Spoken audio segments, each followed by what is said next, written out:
Good morning students. आज की worksheet number है 29, सब्जेक्ट मैथमेटिक्स, क्लास 8। यहाँ पर आप अपना नेम लिखोगे और यहाँ पर अपनी क्लास टीचर का नेम। डेट है 8 नवंबर 2021। आज का हमारा टॉपिक है cube and cube root.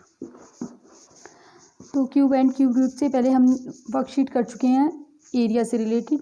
Area के बाद आता है वॉल्यूम, और वॉल्यूम के लिए हमें ज़रूरत पड़ती है क्यूब की और क्यूब रूट की। कुछ क्वेश्चंस में हमें क्यूब रूट भी फाइंड करना पड़ जाता है, तो इससे पहले इसलिए हम आज क्यूब और क्यूब रूट के बारे में समझेंगे। Dear students, we know about the solid shapes like cube and cuboid. हम सॉलिड शेप्स के बारे में जानते हैं, जैसे कि क्यूब और क्यूबॉइड। तो सॉलिड शेप क्या होती है? सॉलिड शेप्स वो होती हैं जो शेप्स स्पेस लेती है, जब उन्हें रखते हैं तो उन्हें कहते हैं सॉलिड शेप। जैसे सॉलिड यहाँ पर क्यूब और क्यूबॉइड दिए हुए हैं, तो क्यूबॉइड के एग्जांपल में आप ले सकते हो कोई भी बॉक्स। चौक का बॉक्स होता है, शूज़ का बॉक्स होता है, इस तरह का। तो ये क्या है? क्यूबॉइड शेप है। तो ये स्पेस लेती है, सॉलिड शेप है ये एक। उसी तरह से क्यूब होता है। क्यूब वो होता है जिसके हर एक जो इसका फेस है, ये जो बॉक्स है, लेकिन वो बॉक्स किस तरह से बना हुआ है? ये जो इसके हर एक फेस है वो सारे कौन सी शेप के हैं? स्क्वायर शेप के हैं। तो उससे जो शेप बनती है वो होती है क्यूब। क्यूब का जो फेस होता है, हर एक फेस कैसा होता है? स्क्वायर शेप का। ये सारी क्या है? Solid shape. जब इन्हें रखेंगे तो स्पेस लेंगे, तो इसलिए इन्हें क्या बोलते हैं? Solid shape. As the 2 dimensional shape like square and rectangle have length and breadth. जो हमारे पास 2 डायमेंशनल शेप्स हैं, स्क्वायर और रेक्टेंगल का एग्जांपल दिया हुआ, have length and breadth and we take area as square unit. तो यहाँ पर हमें बताया गया है पहले तो 2 डायमेंशनल शेप। 2 डायमेंशनल शेप्स कौन सी होती है? जिनकी लेंथ और ब्रेथ होती है। जैसे ये रेक्टेंगल है तो ये इसकी लेंथ है और ये क्या है? इसकी ब्रेथ। तो ये क्या होगी? 2 डायमेंशनल शेप। और 3 डायमेंशन की बात करें तो फॉर एग्जाम्पल अगर ये हमारे पास रेक्टेंगल और मान लो इससे मैंने एक ये बॉक्स बना दिया है, तो ये क्या हो जाएगी? जैसे ये 2 डायमेंशनल थी, ये जो रेक्टेंगल था वो 2 डायमेंशनल था,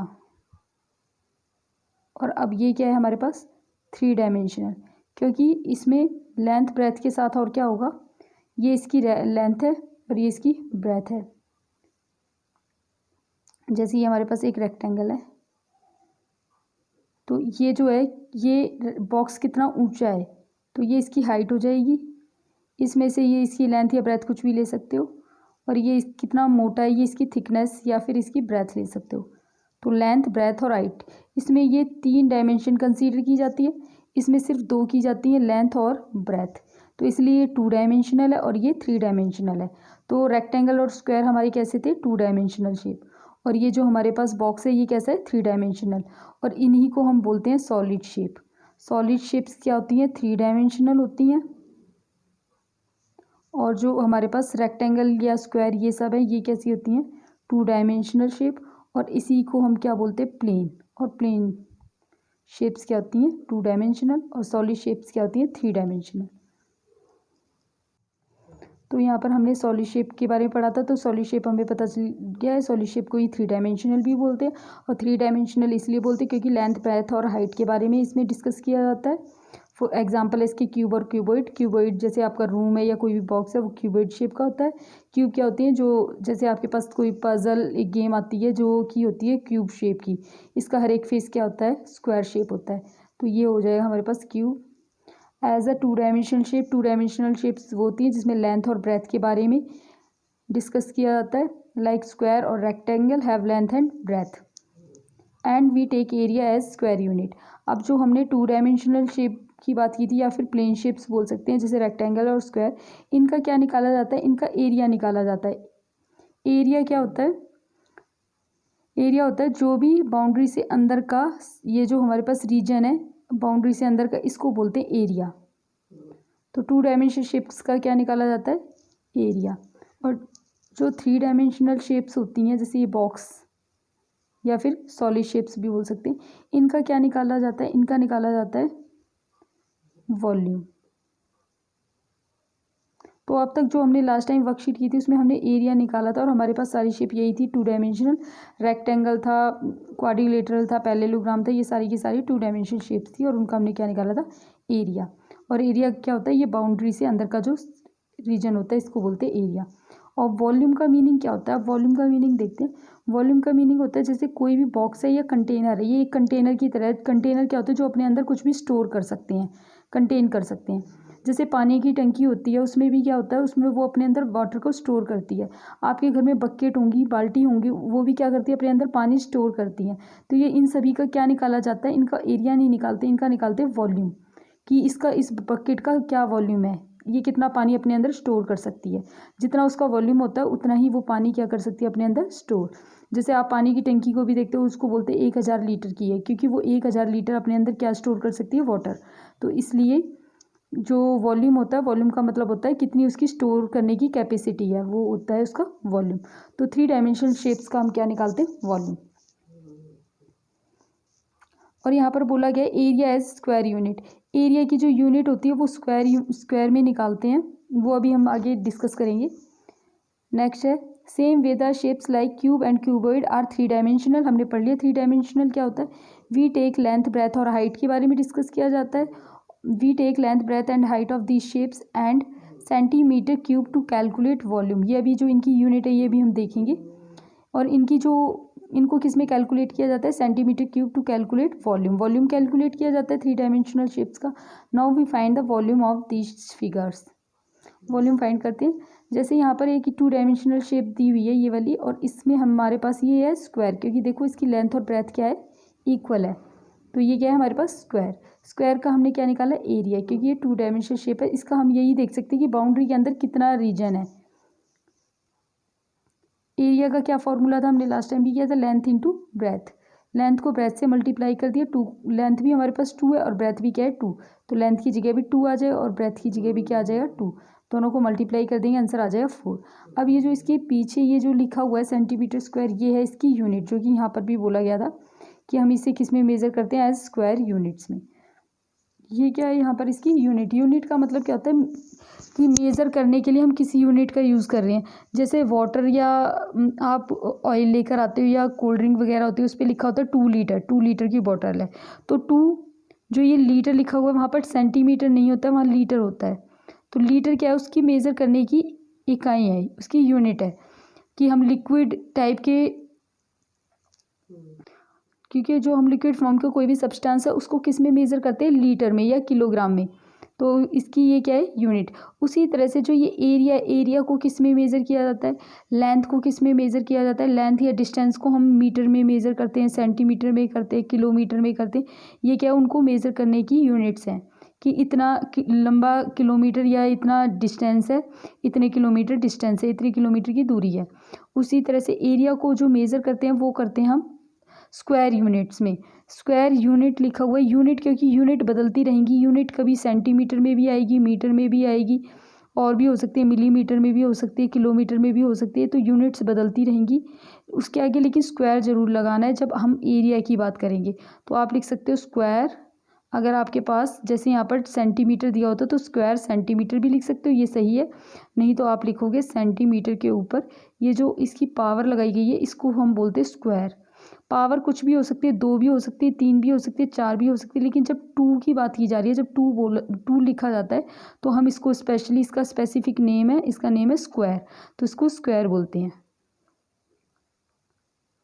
तो सेंटीमीटर स्क्वायर, जब सेंटीमीटर के ऊपर स्क्वायर आएगा तो एरिया की यूनिट होगी। और आपको समझ जाना है, अगर 15 सेंटीमीटर स्क्वायर लिखा है तो आप समझ जाना है ये किसी न किसी चीज़ का एरिया है, क्योंकि इसकी यूनिट देखकर हमें पता चल रहा है। और अगर मीटर होगा तो 15 मीटर स्क्वायर, इस तरह से एरिया की यूनिट होगी। तो यहाँ पर 4 सेंटीमीटर स्क्वायर में आ जाए, क्योंकि सेंटीमीटर था तो एरिया क्या आ जाए, सेंटीमीटर स्क्वायर। ये हम लास्ट टाइम भी कर चुके हैं। नेक्स्ट है वॉल्यूम।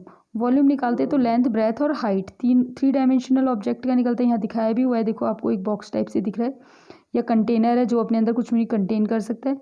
तो इसकी लेंथ, ब्रेथ और हाइट 3 डायमेंशन है। लेंथ को ब्रेथ से मल्टीप्लाई करेंगे, फिर हाइट से मल्टीप्लाई करेंगे। यही वॉल्यूम का फॉर्मूला होता है, आपको याद रखना है।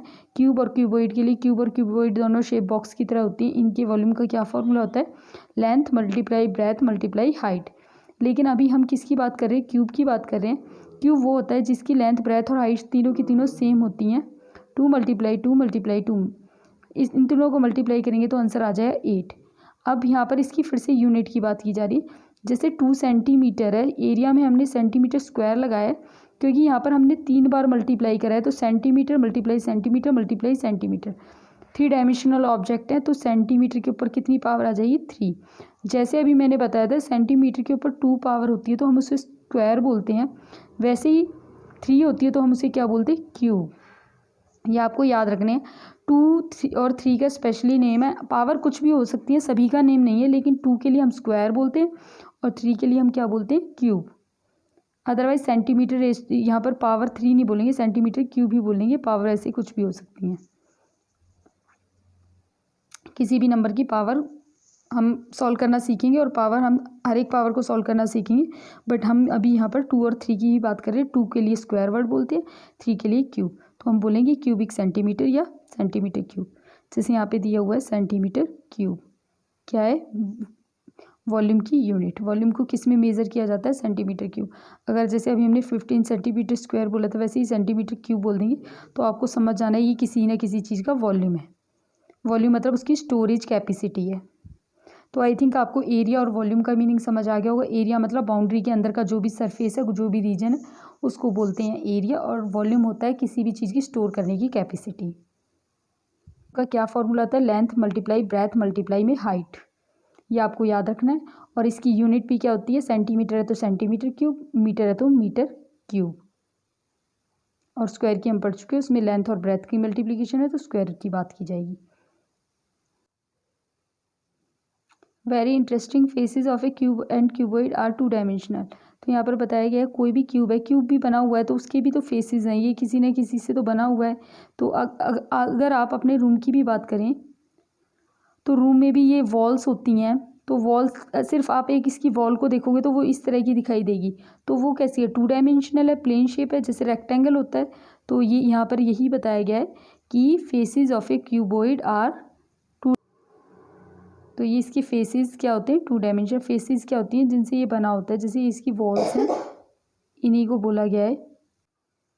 तो ये जो इसकी वॉल्स होंगी, now we find the volume of the cubic shape taking measure of one side. अब यहाँ पर क्या बोला गया है, अब हम फाइंड करने वाले हैं volume of cubic shapes taking measure of one side of a cube. Cube की बात की जा रही है, क्यूब की इन्होंने वन साइड के बारे में बोला है। क्यों बोला है, क्योंकि क्यूब वो होता है, जैसे हमने स्क्वायर पढ़ा था, स्क्वायर की चारों साइड इक्वल होती है, वैसे ही क्यूब की क्या होती हैं, क्यूब के सारे फेसेस बराबर होंगे। जैसे ये इसका एक फेस है, इन्हें हम फेस बोलते हैं, तो ये क्यूब का दूसरा फेस है, और ये क्यूब के 6 फेस होते हैं। ऊपर देखो जैसे आपके रूम की एक छत होती है और एक फ्लोर होता है उसका, तो वैसे ही इस बॉक्स की भी एक ऊपर वाला फेस है, एक नीचे वाला फेस है, वो क्या है स्क्वायर शेप के हैं। और जो इसकी 4 वॉल हैं वो भी कैसी शेप के हैं, स्क्वायर शेप की, और वो सारे के सारे स्क्वायर क्या है इक्वल हैं। तो वो सारे स्क्वायर अगर इक्वल हैं तो इसकी क्या होगी, देखो ये जो इसकी हाइट है, ये भी इसी स्क्वायर की साइड है, तो ये दोनों क्या होंगी इक्वल। और ये भी ये वाला स्क्वायर भी बराबर है, सारे स्क्वायर बराबर हैं, तो ये भी क्या होगी इसके इक्वल होगी। तो ये तीनों चीज़ें इक्वल होगी, मीन्स लेंथ भी, ब्रेथ भी और हाइट भी क्या हो गई इक्वल। तो क्यूब में ये तीनों इसकी जो डायमेंशन है वो क्या होती है इक्वल, क्योंकि क्यूब किससे बना होता है, स्क्वायर फेसिस से बना होता है, और वो सारे स्क्वायर फेसिस क्या होते हैं इक्वल होते हैं। तो यहाँ पर यही बोला गया है कि हम जब वॉल्यूम निकालेंगे क्यूबिक शेप का, taking measure of one side, उसकी एक साइड की ही मेजरमेंट ले लो, सारी साइड इक्वल ही होंगी। We will express this perfect cube members in different forms. तो हम जो ये परफेक्ट क्यूब नंबर होंगे उन्हें डिफरेंट फॉर्म में एक्सप्रेस करेंगे। पहले तो हम वॉल्यूम निकालेंगे, फिर वॉल्यूम के बाद ही हम उन्हें अलग अलग फॉर्म में जो क्यूब्स होंगे उनको एक्सप्रेस करना सीखेंगे, जो कि आज का हमारा टॉपिक है cube and cube root. Complete the fill ups given in the table. Side of a cube, यहाँ पर क्यूब की साइड दी गई है 1 यूनिट। तो वॉल्यूम निकालना है, वॉल्यूम क्या होगा, हमने वॉल्यूम का फॉर्मूला पढ़ा था क्यूब के लिए, लेंथ मल्टीप्लाई ब्रेथ मल्टीप्लाई में हाइट, क्योंकि ये तीनों की तीनों डायमेंशन इक्वल होंगी इन केस ऑफ क्यूब। याद रखना क्यूब क्या होता है, जिसके सारे फेसेस इक्वल होते हैं और स्क्वायर शेप के होते हैं, और क्यूबॉइड होता है जिसके रेक्टेंगुलर शेप के होते हैं। तो लेंथ भी 1 है, ब्रेथ भी 1 है, हाइट भी 1 है, तो क्या होगा इन दोनों की मल्टीप्लिकेशन के बाद क्या आएगा 1, और उसको आगे फर्दर 1 से मल्टीप्लाई करेंगे तो 1। यूनिट क्या होगी, अगर आपके पास यहाँ पर सेंटीमीटर मेंशन होता तो हम सेंटीमीटर का क्यूब कर देते, लेकिन यहाँ पर कुछ भी मेंशन नहीं है तो हमें क्या लिखना पड़ेगा, जो 3 पावर होता है उसे क्या बोलते हैं क्यूब। क्यूबिक मेंशन नहीं है, यूनिट वर्ड दिया हुआ तो यूनिट ही लिख देंगे। Cubic unit. यूनिट का मतलब अगर यहाँ सेंटीमीटर आ जाए तो क्यूबिक सेंटीमीटर, और क्यूबिक सेंटीमीटर का मतलब यही है। इसे इस तरह से लिखो या लैंग्वेज में लिखो। लैंग्वेज में लिखते हैं तो इस 3 का मीनिंग, इस 3 को हम क्यूब बोलते हैं, तो हमें क्यूबिक लैंग्वेज में पहले लिखना पड़ता है और फिर हम लिखते हैं सेंटीमीटर। ये आपको ध्यान रखना है। अगर आप इस तरह से लिखोगे तो सेंटीमीटर के ऊपर क्यूब, अदरवाइज आपको लैंग्वेज में क्यूब पहले लिखना पड़ेगा, क्यूबिक फिर सेंटीमीटर लिखना पड़ेगा। ये राइट मेथड है। तो यहाँ पर आंसर आ जाएगा 1, और हम लैंग्वेज में लिख रहे हैं तो क्यूबिक, और उसके बाद यूनिट मेंशन नहीं है तो यूनिट वर्ड ही लिख दीजिए, 1 क्यूबिक यूनिट। नेक्स्ट देखते हैं। नेक्स्ट है 2 यूनिट। तो 2 को मल्टीप्लाई करेंगे, 2 × 2 × 2 आ जाएगा आंसर 8। 8 के बाद क्यूबिक यूनिट। इसी तरह से 3, 4, 5 का भी कर लेंगे। 6 से आगे 6 × 6 ये आपको फिल भी करने हैं। 6 को 6 से मल्टीप्लाई करेंगे 36 आएगा। 36 को फिर अगले 6 से मल्टीप्लाई करेंगे तो आपके पास आ जाएगा 216, तो 216 आएगा, जो कि आपको यहाँ फिल करना है 206। लेकिन 216 के साथ क्या लिखना है, क्योंकि आप क्या निकाल रहे हो, वॉल्यूम निकाल रहे हो, तो यूनिट क्या की क्या आएगा, क्यूबिक यूनिट। तो आपका आंसर है 216 क्यूबिक यूनिट। नेक्स्ट है 7। सेम 7 के लिए करना है, 8 के लिए भी आपको सेम करना है। और 7 के लिए जब आप मल्टीप्लाई करोगे तो आंसर आएगा 343, और आगे लिखना है आपको क्यूबिक यूनिट। आपका लिखा हुआ है तो ये आपको नहीं लिखना। 8 के लिए क्या आएगा, ये जो आपका लिखा हुआ 512 यही आएगा। मल्टीप्लाई करके आपको खुद भी चेक करना है एक बार। 512, और आपको क्यूबिक यूनिट ही लिखना है। क्यूबिक नहीं मेंशन है तो क्यूबिक लिखोगे, और यूनिट क्या है, क्यूबिक मेंशन है तो क्यूबिक भी लिखोगे, और यूनिट मेंशन है वो लिखने की ज़रूरत नहीं है। सेम 9 की 9 से मल्टीप्लाई करोगे तो यहाँ आ जाए 729। क्यूबिक आपको लिखना है, यूनिट मेंशन है। नेक्स्ट 10 की मल्टीप्लाई करेंगे तो 1000 क्यूबिक यूनिट। तो ये आपका ये फर्स्ट कॉलम हो जाएगा फिल। नेक्स्ट है वॉल्यूम ऑफ ए क्यूब। ये वॉल्यूम ऑफ ए क्यूब वही है जो हमने यहाँ कैलकुलेट किया है। जो हमारा आंसर आ रहा था 1 आया था तो 1 को लिख दिया, 8 आ रहा है तो 8 क्यूबिक यूनिट। एक तरह से आंसर लिखा है। आंसर अगर आपसे पूछा जाए वॉल्यूम ऑफ क्यूब क्या है तो आप यही लिखोगे, वॉल्यूम कितना आ जाएगा 2 × 2 × 2, तो आप क्या लिखोगे 8 क्यूबिक यूनिट। तो आप यहाँ पर क्या बताया गया, वॉल्यूम ऑफ क्यूब कितना है, ये जो आपका आंसर है ये मेंशन है। तो ये फर्स्ट वाले जो कॉलम में हमने किया था उसी को लिख दिया। तो यही आंसर है। यहाँ पर 27, यहाँ 64, यहाँ 125 आया। यहाँ पे भी फिलअप दिए हुए हैं तो ये 125 ही यहाँ पर आ जाएगा। यहाँ पर 216 था जो कि यहाँ पर हमारा आया था, हमने फिल कर दिया था। यहाँ पर 343 आएगा, यहाँ पर 512 आएगा, यहाँ पर 729 क्यूबिक यूनिट आएगा। ये हम कर चुके हैं। ये वाला कॉलम भी हो गया, बस ये वाला फिल करना था। यहाँ 125 लिखना है आपको। नेक्स्ट है परफेक्ट क्यूब मेंबर्स। अब परफेक्ट क्यूब मेंबर्स क्या है, ये जो नंबर आए हैं इनको बोला गया है ये परफेक्ट क्यूब नंबर्स हैं। तो देखो परफेक्ट क्यूब क्या होते हैं, हमने यहाँ पर सारी काउंटिंग ली है 1 2 3 4 5। हमने मतलब ये सब क्वेश्चन पे अप्लाई किया है कि एक क्यूब है उसकी एक जो साइड है वो है 1 सेंटीमीटर, तो नेक्स्ट में हमने 2 लिया है, फिर नेक्स्ट में 3 लिया है, इस तरह से किए हैं। लेकिन हमने क्या ऑब्जर्व किया, जब हमने वॉल्यूम निकाला तो एक ही नंबर को अपने आप से ही 3 बार मल्टीप्लाई करना होता है। वॉल्यूम का फॉर्मूला यही है, length multiply breath multiply height, 3 times करना है। तो सेम फिर हमने नेक्स्ट नंबर को किया, 2 को किया, 3 को किया। हमने इस तरह से सारे नंबर को किया अप टू 10 तक। हम आगे भी कर सकते हैं 11 12 13, जो कि हमारी ऑब्जर्वेशन रहेगी, जो हम जस्ट चेक करने के लिए आपको बोला जा रहा है कि आप इस तरह से हर एक नंबर को कर सकते हो। लेकिन उससे क्या मिलेगा, जो हमारे पास जब 1 को 3 टाइम मल्टीप्लाई किया तो एक नंबर आया 1, जो कि इन्होंने यहाँ लिखा है 1।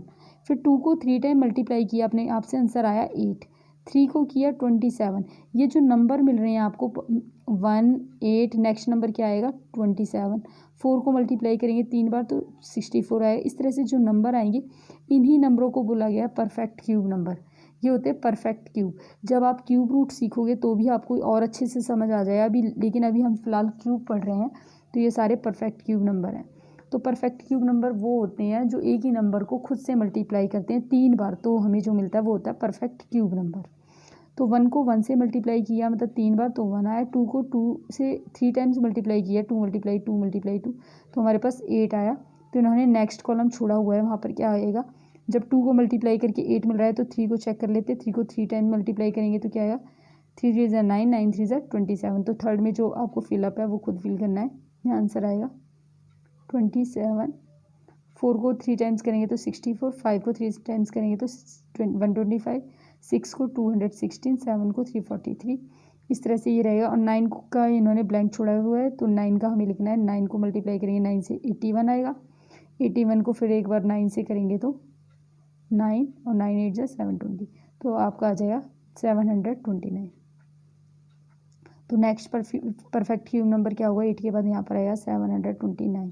नेक्स्ट 1000 है। Exponential form. अब ये हमें ये जो दो चीज़ें हैं, जो आज का मेन जो टॉपिक था उसमें हमें क्या पढ़ना था? एक तो परफेक्ट क्यूब किसे कहते हैं, एक एक्सपोनेंशियल नंबर और एक एक्सपेंडेड फॉर्म। ये है हमारा टॉपिक, लेकिन इसको इन्होंने वॉल्यूम से रिलेट किया है, क्योंकि जब हम वॉल्यूम का टॉपिक पढ़ते हैं तो हमें क्यूब के बारे में नॉलेज होनी चाहिए, क्योंकि इनकी यूनिट भी, इनको मेज़र भी क्यूब में किया जाता है, तो आपको क्यूब पता होना चाहिए। अब है हमारा परफेक्ट क्यूब नंबर, ये आ चुके हैं। नेक्स्ट है एक्सपोनेंशियल फॉर्म। अब ये जो हमारे पास जो परफेक्ट क्यूब नंबर होते हैं, इन्हें एक्सपोनेंशियल फॉर्म में एक्सप्रेस किया जा सकता है। एक्सपोनेंशियल फॉर्म में कैसे एक्सप्रेस करते हैं? जैसे कि ये 8 है, ये 8 हमें कैसे मिला था? ये हम जब 8 को ब्रेक करेंगे, 8 है मान लो, इसकी प्राइम फैक्टराइजेशन करके इसको ब्रेक करते हैं, 2 से ये 4 पर जाएगा, फिर ये 4 2 की टेबल में आएगा, ये हो गया ब्रेक। 8 को हम लिख सकते हैं 2 मल्टीप्लाई 2। ठीक है। अब ये हमें इसे नेक्स्ट एक्सपोनेंशियल फॉर्म में क्या लिखते हैं? एक्सपोनेंशियल फॉर्म्स वो फॉर्म होती है जिसमें हम पावर की फॉर्म में लिखते हैं किसी भी नंबर को। पावर का मीनिंग ऐसे होता है, जैसे 4 के ऊपर यहाँ पर एक छोटा नंबर रहेगा। अगर ये हमने 4 लिखा है, छोटा मतलब वैल्यू में छोटा नहीं कि 4 से छोटा 3 नहीं, साइज़ में छोटा। यहाँ पर हम एक छोटा सा नंबर लगा देंगे, ये 5। ये होती है इसकी पावर, इसे बोलते हैं पावर। 4 की पावर 5, और इस नंबर को बोलते हैं एक्सपोनेंट्स, जो ये पावर वाले नंबर होते हैं जिनकी पावर्स होती है। तो हम इसे पावर की फॉर्म में लिख सकते हैं। पावर की फॉर्म में हम कैसे लिखेंगे? जैसे ये 2 है यहाँ पर, फिर 2 है, फिर यहाँ पर 2 है, इनके बीच में हमेशा मल्टीप्लाई का साइन ही होना चाहिए। प्लस माइनस ये डिवाइड होगा तो हम बात नहीं कर रहे। एक्सपोनेंशियल फॉर्म में लिखने के लिए हमें बीच में मल्टीप्लाई का साइन ही चाहिए, जो कि है। तो हम क्या लिखेंगे? हम देखेंगे कौन सा नंबर मल्टीप्लाई हो रहा है। आपको चेक करना कौन सा नंबर मल्टीप्लाई हो रहा है। 2 मल्टीप्लाई हो रहा है, वो खुद से ही मल्टीप्लाई होना चाहिए, जो कि हो रहा है। 2 खुद से मल्टीप्लाई हो रहा है, कितनी बार हो रहा है? 3 बार हो रहा है। 1 2 3, तो 2 3 टाइम्स मल्टीप्लाई होना है। सबसे पहले देखना है 2 कितनी बार मल्टीप्लाई होना है? 3 टाइम्स, तो 3 हो गई इसकी पावर। ये हो गई एक्सपोनेंशियल फॉर्म। एक्सपोनेंशियल फॉर्म कौन सी होती है? जिनमें हम पावर की फॉर्म में लिखते हैं, उन्हें बोलते हैं एक्सपोनेंशियल फॉर्म। तो हमने एक्सपोनेंशियल फॉर्म सीख लिया। नेक्स्ट देखते हैं, जैसे मान लो 64 है। 64 हमें पता ही है, हमने देख लिया 4 मल्टीप्लाई 4 आया। और नहीं पता है तो 64 को आप इस तरह से चेक करोगे, 2 से 16 पे जाएगा, फिर 2 से ये 8 पर जाएगा, तो ये 64 को हम कितनी बार ऑब्जर्व करते हैं? 3 4 5 6।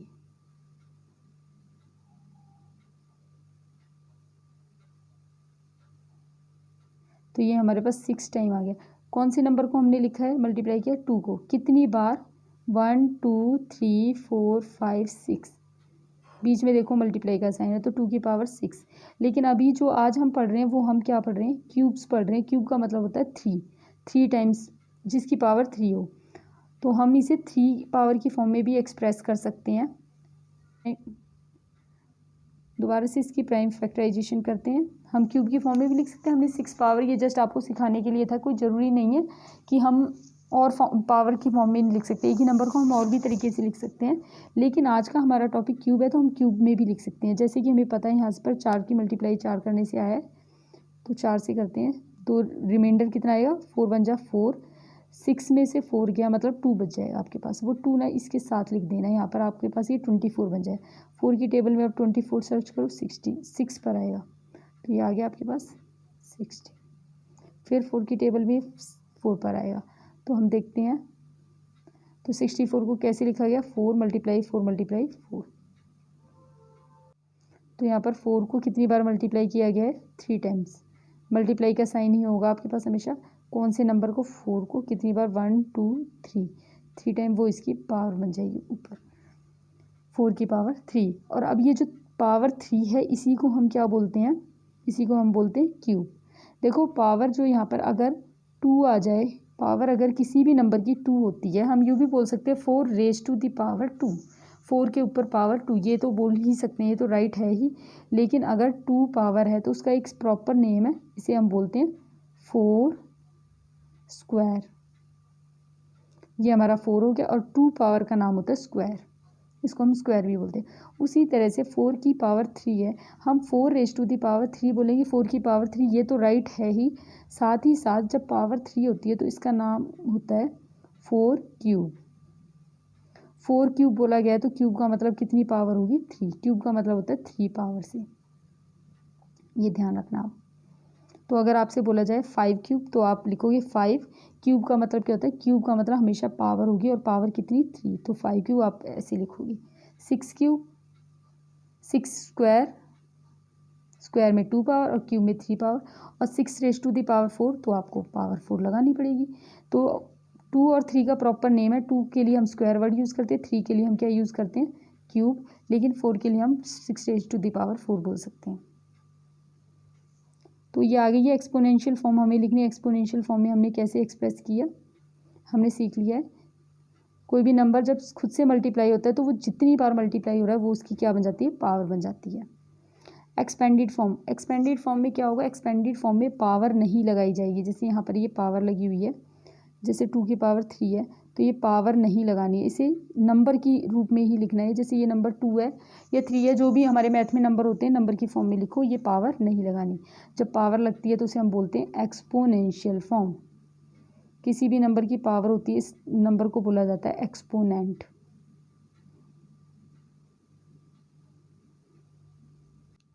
एक्सपेंडेड फॉर्म देखते हैं। अब जैसे 3 की पावर 3 है, एक्सपेंडेड फॉर्म के लिए हम 3 नहीं लेते, हम कोई और नंबर ले लेते हैं, 4 की पावर 3 ले लेते हैं, ये आपका फिलअप भी है। तो एक्सपेंडेड फॉर्म में आपको देखना कोई भी नंबर, पावर का मतलब हमेशा ये होगा कितनी बार मल्टीप्लाई में है। तो हमें पता चलेगा 3 बार मल्टीप्लाई में है, 3 टाइम्स मल्टीप्लाई में है, लेकिन कौन, जो ये बेस में नंबर होगा उसको करना है मल्टीप्लाई। 4 मल्टीप्लाई 4 मल्टीप्लाई 4, हमने 4 को कितनी बार लिखा, यहाँ कितना है 3, तो 1 2 3, किसको, 4 को, किस में, मल्टीप्लाई में। तो ये हो गया इसका एक्सपेंडेड फॉर्म। एक्सपेंडेड फॉर्म में हमने इसका जो ये पावर थी वो रिमूव कर दी है, तो यहाँ आएगा आपका 4 4 4 मल्टीप्लाई लगाओ। सिमिलरली 5 का क्यूब है, तो 5 का क्यूब मतलब है किसको लिखना है, 5 को लिखना है कितनी बार, 3 टाइम्स, क्योंकि यहाँ पावर कितनी है, 3, 3 पावर को क्या बोलते हैं, क्यूब। तो एक्सपोनेंट का मतलब होता है जब पावर के फॉर्म में लिखा जाता है, पावर लगी, और एक्सपेंडेड में पावर को रिमूव करना है। तो हमने ये भी सीख लिया, ये भी सीख लिया। और perfect numbers, perfect cube numbers कौन से थे हमारे पास, when a number is multiplied to itself 3 times,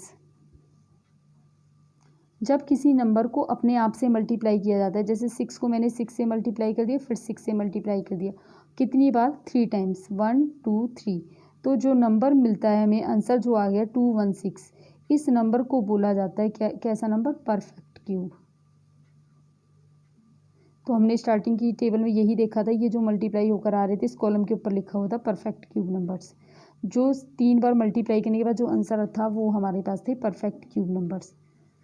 तो हमारे पास परफेक्ट क्यूब कौन कौन से आए थे, 1 को हमने 3 टाइम्स मल्टीप्लाई करा था, 1 आया था। 2 को जब मैंने 3 टाइम्स मल्टीप्लाई करा था तो क्या आया था, 8 आया था। 3 को 3 टाइम्स मल्टीप्लाई करा था तो क्या आया था, 27। 4 को 64। तो ये जो नंबर आ रहे हैं हमारे पास, ये क्या है, perfect cube number.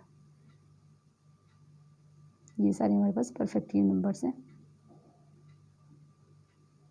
In this way we can see that the number obtain from the volume of cube, जो हमने नंबर ऑब्टेन किए वॉल्यूम निकालने से, हमारे पास 1 आया, 8 आया, 27 आया, 64 आया, ये कैसे नंबर है, these are some special number. In this way we can see that the number obtain from the volume of a cube are special number, ये स्पेशल नंबर है। इन्हीं को, जैसे पहला नंबर हमारा 1 आया, दूसरा 8, 24, 27, 64, 125 up to so on, these are called perfect cube number. तो हमें पता चलिए किसी नंबर को खुद से 3 बार मल्टीप्लाई करते हैं तो वो नंबर कैसे होते हैं, परफेक्ट क्यूब नंबर्स। अब हमने ये टेबल समझ ली, अब आप इसे खुद फिल कर सकते हो। यहाँ पर आप लिख लेना, यहाँ पर भी 729 आएगा, और यहाँ पर क्या आएगा, 6 का क्यूब आएगा, ये आपकी टेबल हो जाएगी। अब इस पर प्रैक्टिस क्वेश्चन है, find out the cube of following number. अब क्यूब निकालने हमें, देखो यहाँ पर क्यूब वर्ड दिया हुआ, क्यूब का मीनिंग आपको बता दें, किसी की पावर 3 होती है तो उसे क्या बोलेंगे, क्यूब। और हमारे पास शेप भी थी एक क्यूब, आपको याद होगा, जिसके सारे फेसेस क्या होते हैं, स्क्वायर, और सारी लेंथ ब्रेथ और हाइट क्या होती है, सेम। ये सारे आपस में इंटरलिंक्ड ही हैं।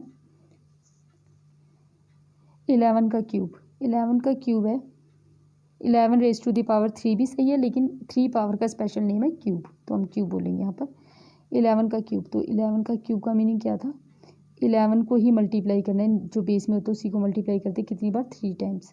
तो 11 को 11 से मल्टीप्लाई करेंगे तो कितना आ जाएगा? मल्टीप्लाई करना आपको आता होगा, नहीं तो देख सकते हो 1 को 1 से मल्टीप्लाई किया।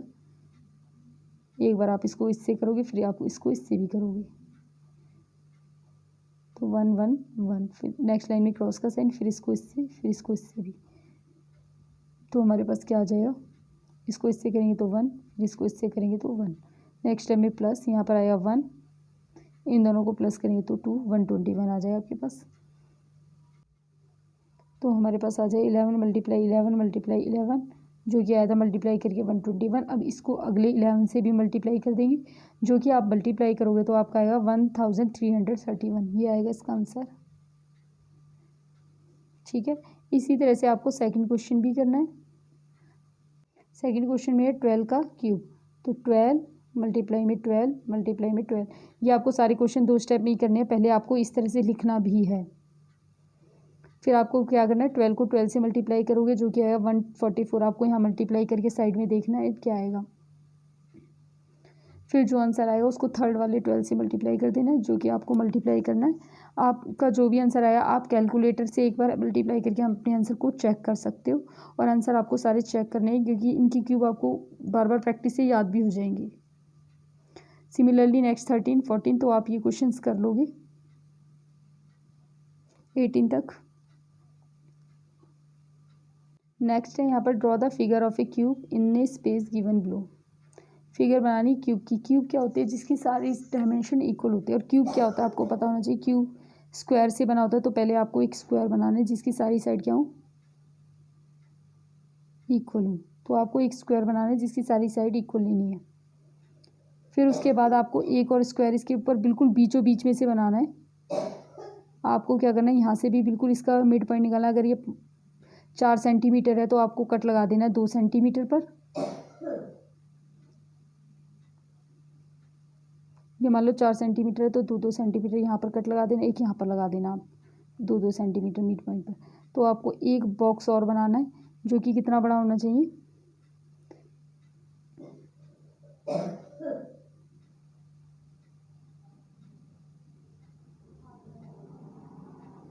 तो आपको यहाँ से ड्रॉ करना है, और इतना है ना तो इतना ही आपको लेकर जाना है ये इस तरफ। आपको ये कितना बड़ा बनाना है? अगर यहाँ पर ये भी 4 इतनी ही सेंटीमीटर का होना चाहिए, 2 सेंटीमीटर। ये भी 4 सेंटीमीटर की साइड ही होनी चाहिए। 2 सेंटीमीटर है तो 2 सेंटीमीटर और बाहर निकाल लेना। फिर आपको क्या करना है? इसको इससे मिला देना है, इसको इससे मिला देना है, इसको इससे मिला देना है, इसको इससे। ये आपका बन जाएगा क्यूब। तो आपको समझ में आ गया होगा। पहले आपने क्या किया? सबसे पहले आपको एक क्यूब बनाना है।